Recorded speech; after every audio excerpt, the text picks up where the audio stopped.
कोई भी परमेश्वर के हाथ के बाहर नहीं है। No one is out of God's reach, God can use anyone. तो आज प्रश्न ऐसा है, क्या परमेश्वर जिनका उद्धार नहीं हुआ है उन्हें बेदारी के लिए इस्तेमाल कर सकता है क्या? जिनका खुद का जीवन एक तरीके से ठंडा है या एक तरीके से डगमगाया हुआ है, जिनका परमेश्वर के साथ खुद रिश्ता नहीं है, क्या परमेश्वर ऐसे लोगों को खड़ा कर सकता है कि उनके जीवन के द्वारा बेदारी आ सकती है? तो आज सुबह इसका उत्तर है हाँ, ऐसे लोगों को भी परमेश्वर इस्तेमाल कर सकता है। और ऐसी कहानी है एक ऐसे पास्टर के बारे में जिनका उद्धार ही नहीं हुआ था, जिनका नाम था अलेक्जेंडर स्टुअर्ट। इनका जो सेवकाई था वो 1742 से 1821 तक था। और इनकी सेवकाई के बारे में एक विशेष बात जो हम देख सकते हैं वो ये कि इनका उद्धार नहीं हुआ था। वो बाइबल कॉलेज तो गए, लेकिन बाइबल कॉलेज के क्लासेस उन्होंने कभी सीरियसली नहीं लिए। उन्होंने परमेश्वर के बारे में कुछ भी नहीं सीखा। और ऐसा एक दुख की बात उस समय में थी, चर्च के स्टेज थे वो ऐसे लोगों से भरे थे जिनका परमेश्वर के साथ कुछ भी रिश्ता नहीं था। और वो एक तरीके से अड़खन बन जाते हैं परमेश्वर के काम को होने के लिए, क्योंकि जब वो पुलपिट पे खड़े होते हैं तब परमेश्वर का ज्ञान नहीं बहता, परमेश्वर का अनॉइंटिंग नहीं बहता, तरीके से लोग परमेश्वर को नहीं देख पाते। एक अड़खन हमें पुलपिट पे या चर्च में दिखाई देता है।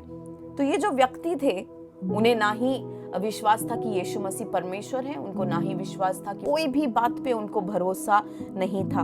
उन्होंने अपना बाइबल कॉलेज का समय बर्बाद किया था। वो जब भी प्रार्थना करते थे, प्रचार करते थे, लोगों को कुछ भी महसूस नहीं होता था और उनके वचन में कोई गहराई नहीं थी, उनकी प्रार्थना में कोई भी एक तरीके से वेट नहीं था।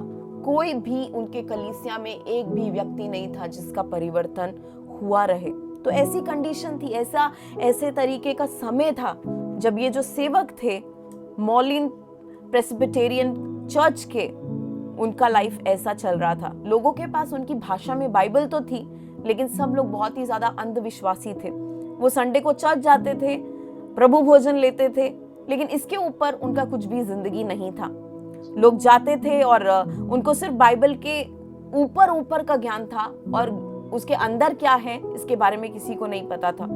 लोगों के घरों में बाइबल नहीं पढ़ा जाता था, लोगों के घरों में आराधना नहीं की जाती थी, बच्चों को नहीं सिखाया जाता था और लोग परमेश्वर के ऊपर भरोसा भी नहीं कर सकते थे। तो अचानक से क्या हुआ, एक दिन दो ऐसे विश्वासी थे जो स्टुअर्ट के पास आए ये सोच के कि अरे अभी ये जो हमारे पास्टर हैं हमारी शायद मदद करेंगे। वो बाहर से आए थे, उनको नहीं पता था कि ये पास्टर कैसे हैं, लेकिन वो आने के बाद मदद चाहते थे कि उनकी आत्मिक जीवन में ये पास्टर मदद करे, लेकिन ये पास्टर कुछ मदद नहीं कर पाए। लेकिन स्टुअर्ट बोलते हैं कि हमारा परमेश्वर जो है ना वो एक अच्छा परमेश्वर है और परमेश्वर ने ही उन दोनों की मदद की, लेकिन मैं कुछ मदद नहीं कर पाया। तो आखिर क्या हुआ इनके जिंदगी में कि ये बेकार से उपयोगी बन गए? मैं आज आपको बताना चाहती हूँ, आज सुबह के समय में अगर हमारे अंदर पवित्र आत्मा नहीं है, अगर हमारा परमेश्वर के साथ रिश्ता नहीं है तो हम बेकार हैं, हम सेवकाई के लिए बेकार हैं। अगर हमारा परमेश्वर के साथ रिश्ता है, अगर हम पवित्र आत्मा से भरे हैं, अगर हम परमेश्वर के भय में जी रहे हैं, अगर हम रोज उसके वचन को पढ़ रहे हैं, रोज उसके साथ रिश्ता रख रहे हैं, तो भले ही कुछ भी हो जाए, हम कैसे भी हों, परमेश्वर हमारा इस्तेमाल करेगा। तो क्या हुआ आखिर ये पास्टर अलेक्जेंडर के जीवन में कि ये परमेश्वर के राज्य में आ गए? ये बेकार होने की बजाय परमेश्वर उनको उपयोगी बनाने लगा। ऐसा क्या हुआ हम देखेंगे। उनके कुछ क्रिश्चियन फ्रेंड्स भी थे जिन्होंने उनको बहुत सारे ऐसे पुस्तकें दी थी पढ़ने के लिए, जॉन न्यूटन की और अलग अलग मैगजीन दी थी, ये सारी चीजें दी थी। तो एक दिन एक प्रचारक जिनका नाम था चार्ल्स साइमन उनके घर पर रहने के लिए आए और वो बहुत ही ऐसे पावरफुल प्रचारक थे। हमारी जिंदगी में हमें ऐसे लोगों से जुड़े रहना है जो परमेश्वर के जोश से भरे हैं, क्योंकि ऐसे लोग जो है ना वो हमें परमेश्वर के करीब लेकर जाएंगे और हमारा लाइफ परमेश्वर के लिए उपयोगी होगा। सो ऐसा एक प्रचारक था चार्ल्स साइमन जो उनके जिंदगी में आया, उनके घर में आया और फिर उनकी कलीसिया में आया।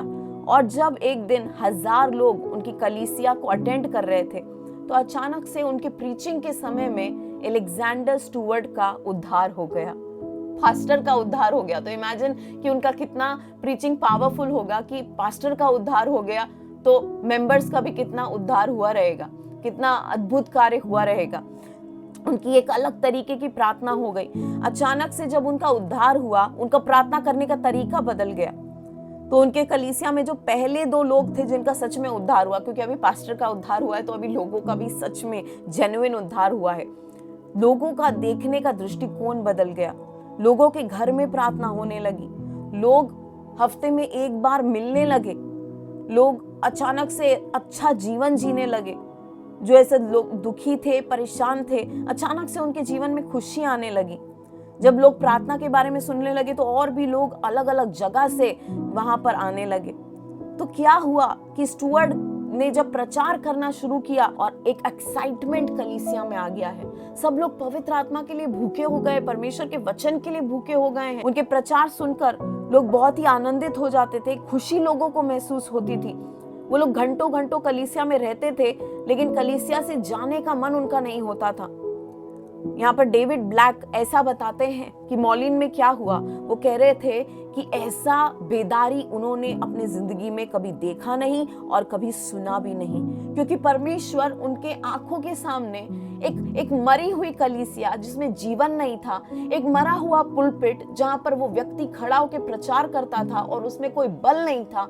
अचानक से वो कलीसिया को परमेश्वर ने अपने नियंत्रण में लिया और वो कलीसिया जो सिर्फ नाम के लिए मसीह थी, अचानक से वो मसीह बन गई।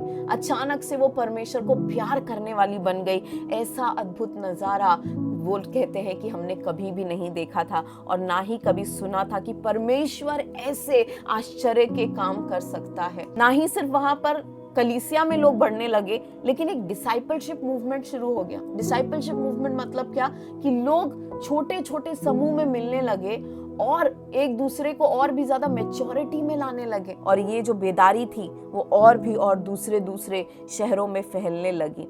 वहां पर इवेंजलिज्म होने लगा। बहुत सारे विरोधी भी खड़े हुए। क्या हुआ इस बेदारी के आने के बाद? तो ये बेदारी जो कलीसियाएं थी, आसपास की पर्ट्सपिर करके जो जगह थी, हर एक शहर में ये बेदारी जाने लगी। लोग परमेश्वर के वचन के लिए भूखे हो गए और वो घंटों घंटों अलग अलग किलोमीटर ट्रैवल करते थे और परमेश्वर का वचन सुनने के लिए आते थे।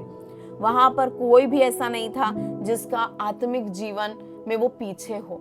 सब लोग आगे थे, कोई भी गिरना नहीं था।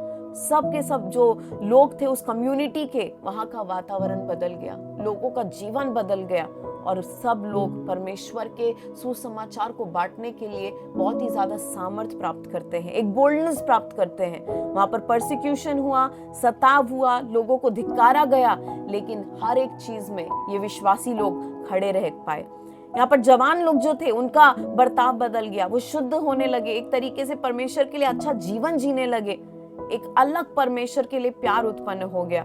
जो बूढ़े विश्वासी थे वो दूसरे ऐसे जो जवान विश्वासी हैं उनको सिखाने लगे। वहां पर एक तरीके से पीठ पीछे बात करना, समय बर्बाद करना, ये सारी चीजें बंद हो गई। लोगों के अंदर एक प्यार बाइबल के लिए, परमेश्वर के लिए उत्पन्न हो गया। आज परमेश्वर किसी व्यक्ति को छू सकता है, आज परमेश्वर कुछ भी कर सकता है। और ये बेदारी हमको बताती है कि परमेश्वर के पास कोई भी ऐसी चीज नहीं जो असंभव है। आज अगर परमेश्वर एक ऐसे पास्टर को छू सकता है, तब परमेश्वर किसी को भी छू सकता है। आज हमको किसी के जिंदगी के ऊपर भी हार मानने की जरूरत नहीं है। आज हमें सिर्फ सहनशीलता रखनी है और भरोसा रखना है और परमेश्वर अपना काम करेगा। अचानक से महसूस होना कि अरे मेरा रिश्ता परमेश्वर के साथ टूटा है, लेट मी टेल यू, वो रिवाइवल है।